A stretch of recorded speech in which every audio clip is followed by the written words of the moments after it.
चांगली कामे केली आहेत आणि लोक निवडून देतील असं वाटत असेल तर खासदार ए.टी. पाटील यांनी निवडणूक लढवूनच दाखवावी असं खुलं आव्हान जलसंपदा मंत्री आणि भाजप नेते गिरीश महाजन यांनी दिले।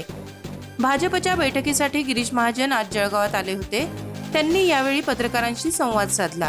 विद्यमान खासदार अजून मलाही भेटलेले नाही आहेत।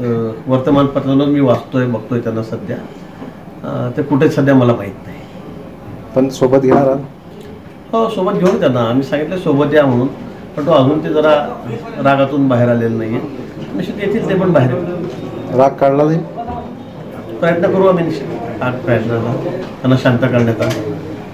आपण खूप मोठे काम केले आहे किंवा लोक निवडून देतील असे ए.टी. पाटील यांना वाटत असेल तर त्यांनी निवडणूक लढवून दाखवावी आणि अनामत रक्कम वाचवावी असं आव्हान त्यांनी यावेळी दिले। त्यांनी माझ्यावर अनेक आरोप केले आहेत, त्यांना मी निवडणूक लढवण्याचं खुलं आव्हान देत आहे।